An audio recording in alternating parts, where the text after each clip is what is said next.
नमस्कार, स्वागत है आपका दिन भर की तमाम बड़ी और अहम खबरों के साथ। मैं हूं दीपक डोभाल। शुरुआत हेडलाइंस के साथ। बेटी मरियम के साथ अब से थोड़ी देर में पाकिस्तान पहुंचेंगे पूर्व प्रधानमंत्री Nawaz Sharif. Abu Dhabi airport से लाहौर के लिए रवाना। एयरपोर्ट पर ही गिरफ्तार करने की तैयारी। हिरासत में लिए गए सैकड़ों समर्थक।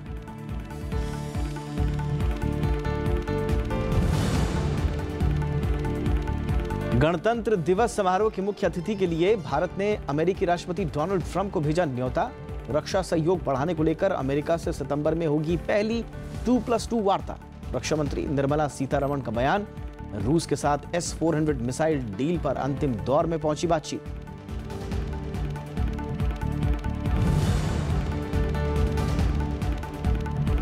सुनामी जैसी समुद्री आपदा से बचने के लिए मजबूत हो चेतावनी तंत्र। उपराष्ट्रपति एम वेंकैया नायडू ने हैदराबाद स्थित Indian national centre for ocean information services में वैज्ञानिकों से किया संवाद। कहा, तटीय राज्यों के साथ मिलकर काम करे संस्था।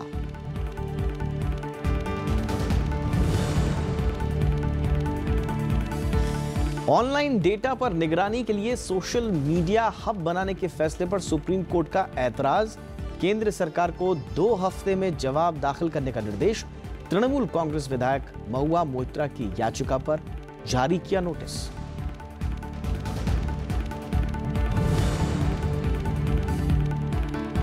स्वच्छ भारत अभियान को 100% सफल बनाने के लिए गांवों के बीच बढ़ाई जाएगी प्रतिस्पर्धा। पेयजल और स्वच्छता मंत्रालय ने लॉन्च किया स्वच्छ सर्वेक्षण ग्रामीण 2018 मिशन। 1 अगस्त से 31 अगस्त तक होगा सर्वे। जारी होगी राज्यों और जिलों की रैंकिंग।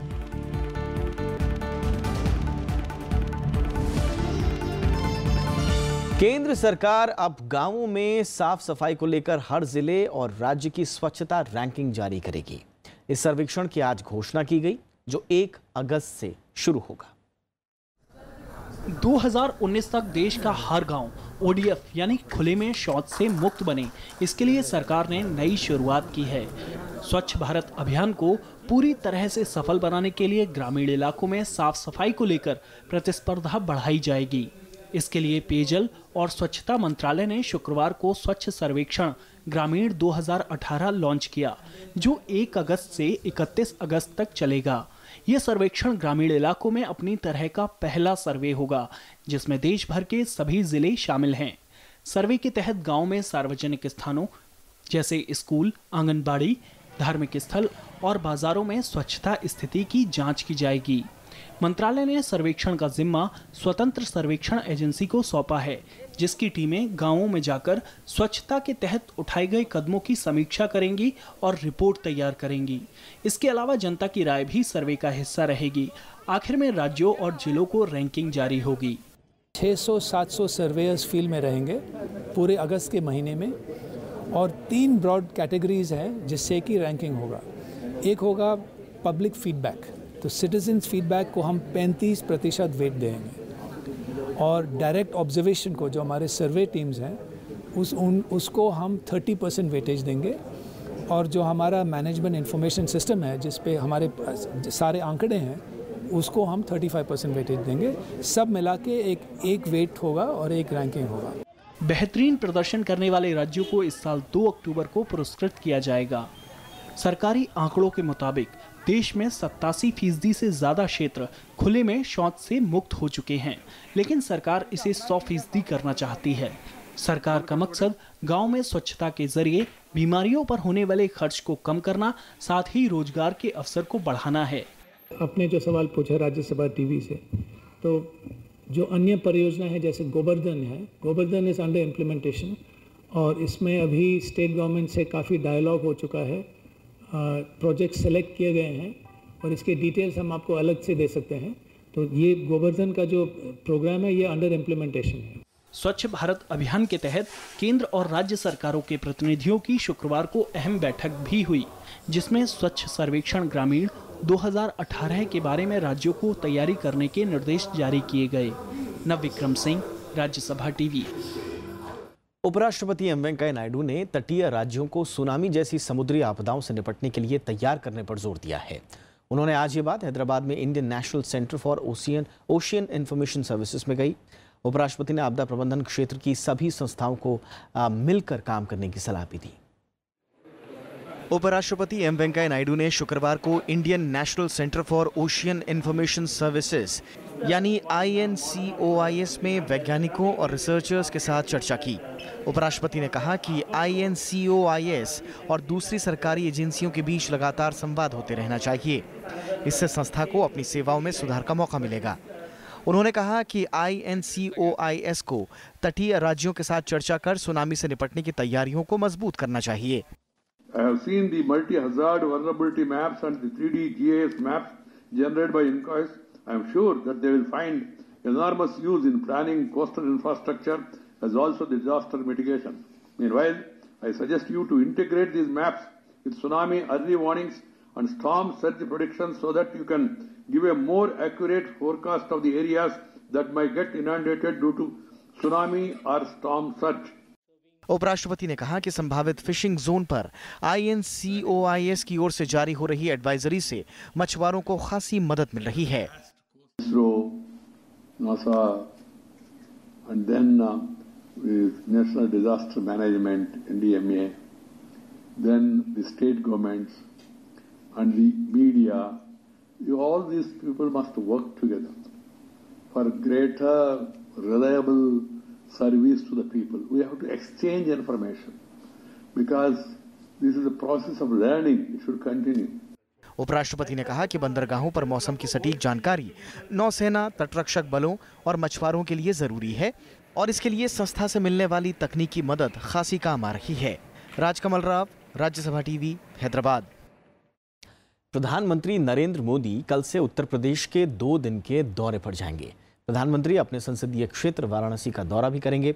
आजमगढ़ में पूर्वांचल एक्सप्रेसवे का शिलान्यास भी वो रखेंगे। अपने 2 दिन के दौरे के दौरान वो कई सारी योजनाओं का उद्घाटन भी करेंगे। साथ ही 3 जनसभाओं को वो संबोधित भी करेंगे। प्रधानमंत्री बीजेपी कार्यकर्ताओं से भी मुलाकात करेंगे। प्रधानमंत्री के दौरे के दौरान उत्तर प्रदेश के मुख्यमंत्री योगी आदित्यनाथ, रेल मंत्री पीयूष गोयल, रेल राज्य मंत्री मनोज सिन्हा और पेट्रोलियम मंत्री धर्मेंद्र प्रधान भी साथ में होंगे। केंद्रीय मंत्री अरुण जेटली ने कहा है कि कांग्रेस ने गांवों के विकास के लिए सिर्फ नारे लगाए, जबकि प्रधानमंत्री नरेंद्र मोदी जरूरी संसाधन मुहैया करा रहे हैं। अरुण जेटली ने आज एक फेसबुक पोस्ट में लिखा कि ग्रामीण विकास को लेकर एनडीए सरकार की नीति स्पष्ट है। अरुण जेटली ने कहा कि 70 और 80 के दशक में कांग्रेस गांवों के विकास के लिए गरीबी हटाओ जैसे सिर्फ लोकप्रिय नारे लगा दी थी। इस वादे को पूरा करने के लिए न तो बेहतर नीतियां बनाई गई हैं और न ही जरूरी रकम मुहैया कराई गई। उन्होंने लिखा कि इस साल नरेंद्र मोदी सरकार ने गांवों के विकास पर 14,34,000 करोड़ रुपए खर्च किए जा रहे हैं। वहीं किसानों को कर्ज के लिए 11 लाख करोड़ रुपए रखे गए हैं। 14 खरीफ फसलों के लिए लागत का 1.5 गुना न्यूनतम समर्थन मूल्य तय किया गया है। अरुण जेटली ने कहा कि इन सब योजनाओं की बदौलत ग्रामीण भारत की स्थिति में बड़ा बदलाव आएगा।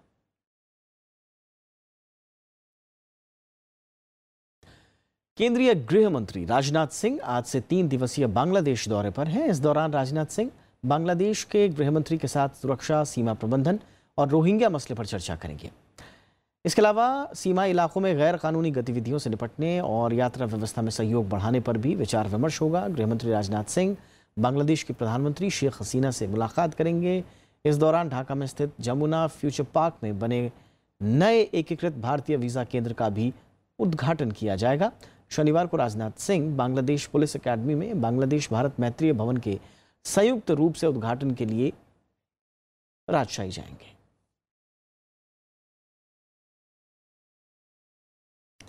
आंध्र प्रदेश के पूर्व मुख्यमंत्री एन किरण कुमार रेड्डी आज फिर कांग्रेस में शामिल हो गए। उन्होंने अपने समर्थकों के साथ कांग्रेस अध्यक्ष राहुल गांधी से मुलाकात की। रेड्डी ने कहा कि जब तक केंद्र में कांग्रेस सरकार नहीं आएगी, आंध्र के साथ न्याय नहीं होगा। उन्होंने आरोप लगाया कि बीजेपी सरकार आंध्र प्रदेश पुनर्गठन आयोग के प्रावधानों को लागू करने में नाकाम रही है। आंध्र प्रदेश के बंटवारे के खिलाफ 4 साल पहले किरण रेड्डी ने मुख्यमंत्री पद से इस्तीफा देने के साथ ही कांग्रेस पार्टी भी छोड़ दी थी। The special status and special incentives, railway zone, the universities and institutions, nearly 11 universities to Andhra Pradesh,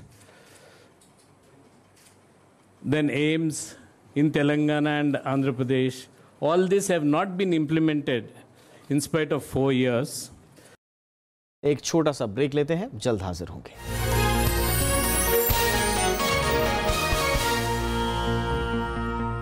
देखिए देश देशांतर मेरे साथ रात 8:30 बजे सिर्फ राज्यसभा टीवी पर।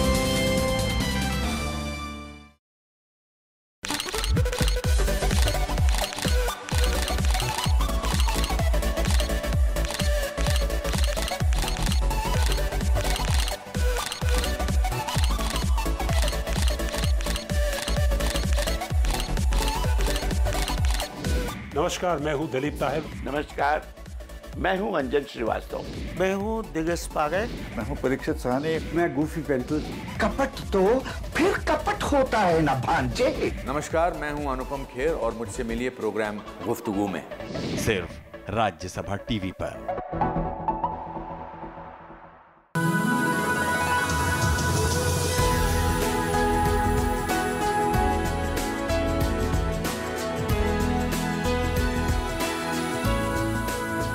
I got a loan from a bank, जिससे कि मैंने अपने यहाँ पे बहुत सारा मटेरियल स्टॉक करा। This is how my business is growing. सरकार जो अभी नीतियाँ कर रही है बहुत बढ़िया कर रही है। उन नीतियों से छोटे छोटे बिजनेसमैनों को काफ़ी फायदा भी हो रहा है।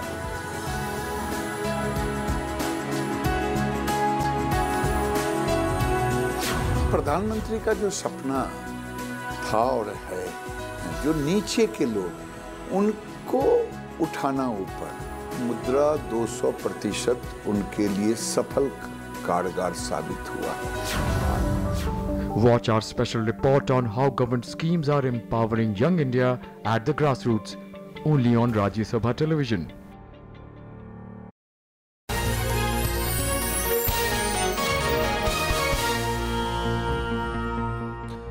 सुप्रीम कोर्ट ने सोशल मीडिया पर निगरानी के लिए हब बनाने के फैसले पर केंद्र सरकार को नोटिस जारी किया है। कोर्ट ने अटॉर्नी जनरल को इस मामले में मदद करने को कहा है। ऑनलाइन डेटा की मॉनिटरिंग के लिए सूचना और प्रसारण मंत्रालय की ओर से सोशल मीडिया कम्युनिकेशन हब के गठन के फैसले पर सुप्रीम कोर्ट ने टिप्पणी करते हुए कहा कि ये एक सर्वेलेंस स्टेट यानी निगरानी राज्य बनाने जैसी स्थिति है। कोर्ट ने पूछा कि क्या सरकार लोगों के व्हाट्सएप मैसेज पर नजर रखना चाहती है। मुख्य न्यायाधीश जस्टिस दीपक मिश्रा और जस्टिस AM खानविलकर और DY चंद्रचूड़ की पीठ ने केंद्र सरकार को 2 हफ्ते के भीतर जवाब देने को कहा है। हाल ही में बेसिल ने सोशल मीडिया पर निगरानी रखने के लिए सॉफ्टवेयर आपूर्ति के लिए टेंडर जारी किया है। आपको बता दें कि केंद्र सरकार के इस फैसले के खिलाफ TMC के विधायक महुआ मोइत्रा ने सुप्रीम कोर्ट में याचिका दायर की है। राजस्व खुफिया निदेशालय ने मुंबई में 2000 करोड़ रुपए के मनी लॉन्ड्रिंग रैकेट का भंडाफोड़ किया है। इस मामले में 4 आरोपियों को गिरफ्तार भी किया गया है। बांद्रा कुर्ला कॉम्प्लेक्स में स्थित भारत डायमंड बोर्स पर छापे के बाद इस रैकेट का पता चला। गिरफ्तार लोगों पर कम कीमत के आयातित हीरों का मूल्य बढ़ा चढ़ाकर पेश करने का आरोप है। यह काम कई निर्यातकों की मदद से अंजाम दिया जा रहा था। छापे के दौरान 10 लाख नकदी, 2 करोड़ 20 लाख रुपए से ज़्यादा के डिमांड ड्राफ्ट्स, चेकबुक्स, आधार और पैन कार्ड भी बरामद किए गए हैं। प्रवर्तन निदेशालय ने मध्य प्रदेश के व्यापम मामले में पहली चार्जशीट दायर कर दी है। इसमें मास्टरमाइंड डॉक्टर जगदीश सागर और अन्य आरोपियों पर एंटी मनी लॉन्ड्रिंग कानून के तहत आरोप लगाए गए हैं। इंदौर में विशेष PMLA कोर्ट में आज चार्जशीट दायर की गई। इस मामले में ED ने राज्य के पूर्व उच्च शिक्षा मंत्री लक्ष्मीकांत शर्मा समेत 28 आरोपियों के खिलाफ FIR दर्ज की थी। एजेंसी ने अब तक करीब 14 करोड़ रुपए की संपत्ति पर अटैच की है। CBI आपराधिक साजिश की जांच कर रही है, वहीं ED वित्तीय गड़बड़ियों की तहकीकात कर रही है। दिल्ली हाईकोर्ट ने दिल्ली के मुख्य सचिव अंशु प्रकाश समेत 3 अधिकारियों को विधानसभा की समिति के सामने पेश होने का निर्देश दिया है। कोर्ट ने आदेश का पालन नहीं होने पर अवमानना कार्रवाई की चेतावनी दी है। हाईकोर्ट ने कहा कि अधिकारियों को विधानसभा की हर समिति के सामने पेश होना होगा। इससे पहले विधानसभा अध्यक्ष के वकील ने कोर्ट को बताया कि तीनों अधिकारी समिति के सामने पेश नहीं हो रहे हैं। दरअसल रेफरेंस कमेटी ने मुख्य सचिव के खिलाफ शिकायत की थी, जिसके बाद विधानसभा की विशेषाधिकार समिति ने अधिकारियों को नोटिस जारी किया था। नोटिस को अधिकारियों ने चुनौती दी थी। कोयला घोटाला मामले में कांग्रेस नेता और कारोबारी नवीन जिंदल को एक और झटका लगा है। दिल्ली की एक विशेष अदालत ने नवीन जिंदल और अन्य आरोपियों के खिलाफ घूसखोरी के लिए उकसाने का अलग से आरोप तय करने का निर्देश दिया है। मामला झारखंड के अमरकोंडा मुर्गदंगल कोयला ब्लॉक आवंटन से जुड़ा है। नवीन जिंदल और अन्य आरोपियों पर 16 अगस्त को आरोप तय किए जाएंगे। अदालत ने कहा कि मामले में पूर्व कोयला राज्य मंत्री दसारी नारायण राव के खिलाफ भी घूसखोरी का आरोप था, लेकिन अब वो जीवित नहीं है, लिहाजा उनके खिलाफ आरोप तय नहीं किए जाएंगे। इससे पहले अदालत ने अप्रैल 2016 में नवीन जिंदल, पूर्व कोयला राज्य मंत्री दसारी नारायण राव, झारखंड के पूर्व मुख्यमंत्री मधु कोड़ा, पूर्व कोयला सचिव HC गुप्ता और अन्य 11 के खिलाफ भारतीय दंड संहिता और भ्रष्टाचार निरोधक कानून के तहत आपराधिक षड्यंत्र और धोखाधड़ी के लिए आरोप तय करने का आदेश दिया था। जून महीने में आयात और निर्यात में भारी बढ़ोतरी हुई है। निर्यात 17.57% बढ़कर 27.7 अरब डॉलर पर पहुंच गया। वहीं आयात में भी 21.31% की बढ़ोतरी हुई और ये 44.3 अरब डॉलर रहा। वहीं जून में व्यापार घाटा भी बढ़कर 16.6 अरब डॉलर पहुंच गया है, जो नवंबर 2014 के बाद सबसे ज्यादा है। अमेरिकी राष्ट्रपति डोनाल्ड ट्रंप गणतंत्र दिवस पर भारत के अगले मुख्य अतिथि हो सकते हैं। भारत ने इसके लिए उन्हें औपचारिक निमंत्रण पत्र भेज दिया है। पिछले साल प्रधानमंत्री नरेंद्र मोदी की अमेरिकी यात्रा के दौरान भारत आने के लिए अमेरिकी राष्ट्रपति ने मौखिक तौर पर सहमति दी थी। इसके बाद ही उन्हें इस साल औपचारिक तौर पर निमंत्रण भेजा गया है। हाल ही में अमेरिकी राष्ट्रपति डोनाल्ड ट्रंप के विशेष दूत के रूप में निकी हेली भारत आई थी। इस बारे में उन्होंने दिल्ली में अधिकारियों से मुलाकात भी की। अमेरिकी राष्ट्रपति डोनाल्ड ट्रंप इससे पहले चीन जा चुके हैं और उन्होंने वहां चीन के राष्ट्रपति शी जिनपिंग से मुलाकात भी की थी। इस महीने 16 जुलाई को डोनाल्ड ट्रंप हेलसिंकी में रूस के राष्ट्रपति व्लादिमीर पुतिन से भी मुलाकात करने वाले हैं। रूस के साथ सैन्य लेन देन पर अमेरिकी प्रतिबंधों के बावजूद भारत मॉस्को से S-400 एयर डिफेंस मिसाइल खरीदने का करार करेगा। रक्षा मंत्री निर्मला सीतारमण ने आज ये बात कही। उन्होंने कहा कि रूस के साथ भारत के रक्षा संबंध दशकों पुराने हैं और ये बात हमने अमेरिका से आए संसदीय प्रतिनिधिमंडल को बता दी है। उन्होंने कहा कि रूस के साथ S-400 मिसाइल करार लगभग पूरा होने वाला है और हस्ताक्षर होने के बाद इसे लागू करने में 2 से 4 साल का वक्त लगेगा। भारत और अमेरिका के बीच पहला 2+2 डायलॉग अब सितंबर के पहले सप्ताह में होगा। रक्षा मंत्री निर्मला सीतारमण ने आज इसकी जानकारी दी। रक्षा मंत्री ने कहा कि बैठक का एजेंडा दोनों देशों के बीच रणनीतिक और रक्षा संबंधों को मजबूत करना होगा। साथ ही अमेरिका रक्षा मंत्री जिम मैटिस के साथ बैठक के लिए गए फैसलों की प्रगति की समीक्षा भी होगी। 2+2 बैठक में दोनों देशों के रक्षा और विदेश मंत्री शामिल होंगे। पहले ये बैठक जून के आखिरी हफ्ते में होनी थी, लेकिन अमेरिका ने इसे स्थगित कर दिया। अमेरिका ने इस पर खेद भी जताया था। अमेरिका ने जुलाई के पहले सप्ताह में निर्मला सीतारमण के साथ वॉशिंगटन में वार्ता का प्रस्ताव रखा था, लेकिन भारत ने इसे ठुकरा दिया था।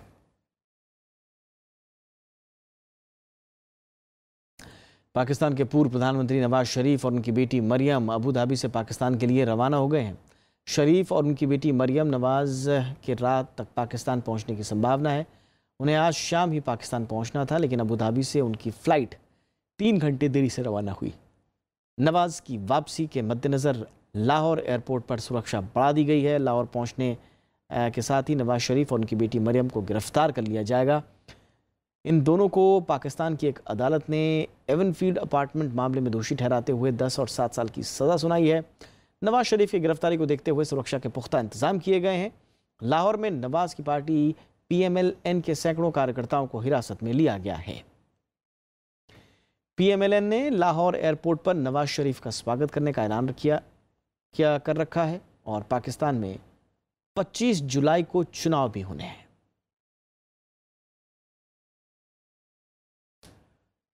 पाकिस्तान में राजनीतिक रैलियों में आतंकी हमलों का सिलसिला जारी है। बलूचिस्तान प्रांत के मस्तुंग में आज फिर एक चुनावी रैली को निशाना बनाया गया।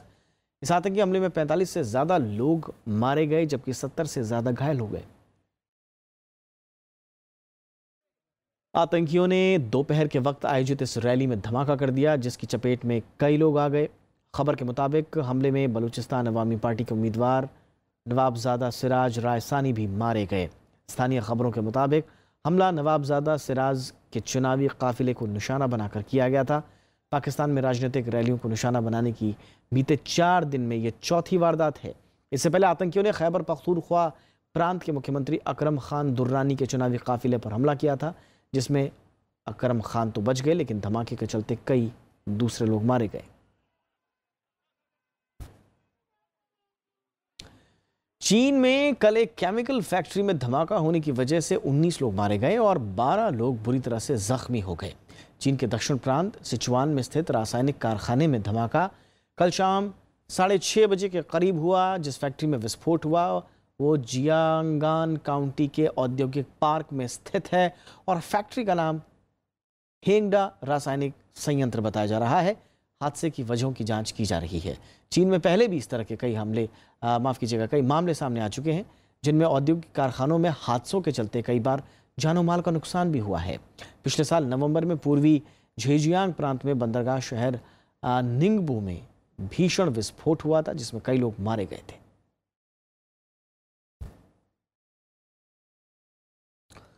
अब खेल जगत की खबरें। वर्ल्ड जूनियर एथलेटिक्स चैंपियनशिप में भारत की हिमा दास ने गोल्ड जीतकर इतिहास रच दिया है। इसके साथ ही हिमा IAAF world junior athletics championship के 400 मीटर फाइनल में खिताब के साथ ही विश्व स्तर गोल्ड मेडल जीतने वाली पहली भारतीय महिला एथलीट बन गई हैं। खिताब की प्रबल दावेदार 18 साल की हिमा ने 51.46 सेकंड के समय के साथ ही गोल्ड पर कब्जा किया। हिमा से पहले भारत की किसी भी महिला ने विश्व चैंपियनशिप के किसी भी स्तर पर स्वर्ण पदक नहीं जीता था। और हिमा दास की जीत पर राष्ट्रपति रामनाथ कोविंद, प्रधानमंत्री नरेंद्र मोदी और खेल मंत्री राज्यवर्धन सिंह राठौर ने बधाई दी है।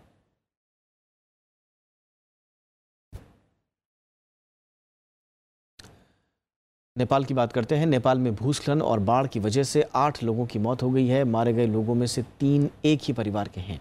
बीते कई दिनों से लगातार हो रही बारिश के चलते नेपाल के कई इलाकों में बाढ़ के हालात बने हुए हैं। घरों में पानी घुसने की वजह से 3000 से ज़्यादा परिवार अपना घर छोड़कर राहत शिविरों में शरण लिए हुए हैं।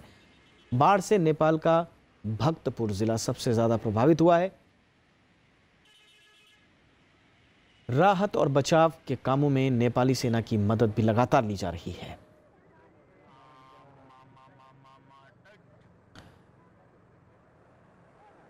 और अब बात मानसून की, तो दिल्ली में आज हुई बारिश से लोगों को गर्मी से थोड़ा राहत मिली है। हालांकि 1 घंटे की बारिश में कई जगहों पर पानी भर गया, जिसकी वजह से लोगों को खासी दिक्कतों का सामना करना पड़ा। कई अंडरपास में पानी भर जाने की वजह से बसों और गाड़ियों के इंजन में पानी घुस गया, जिससे ट्रैफिक बुरी तरह से प्रभावित हो गया। लोगों को घंटों जाम का सामना करना पड़ा। वहीं शिमला में जोरदार बारिश हुई, जिससे दिन में ही अंधेरा जैसा छा गया। बारिश की वजह से लोगों का घरों से निकलना मुश्किल हो गया। बारिश की वजह से स्कूल जाने वाले बच्चों को खासी परेशानियों का सामना करना पड़ रहा है। मौसम विभाग का कहना है कि आने वाले कुछ दिन ऐसी ही बारिश होने की संभावना है। मौसम विभाग ने लोगों से सावधानी बरतने की सलाह दी है। उधर सूरत की बात करें तो भारी बारिश की वजह से सड़कों पर पानी जम गया है। जल जमाव की वजह से कई गाड़ियां फंस गई हैं, जिस वजह से यातायात में खासी परेशानी हुई। बारिश को देखते हुए स्थानीय प्रशासन भी मुस्तैद है। जल जमाव को कम करने के लिए हर मुमकिन प्रयास किए जा रहे हैं और सिर्फ इन्हीं इलाकों में ही नहीं बल्कि देश के कई हिस्सों में लगातार बारिश हो रही है। मौसम विभाग का कहना है कि आने वाले दिनों में भारी बारिश होने की संभावना है।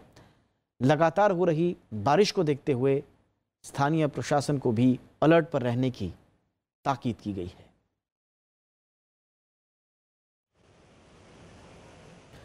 और चलते चलते एक नज़र डाल लेते हैं देश भर में मौसम और मॉनसून के हाल पर। नमस्कार।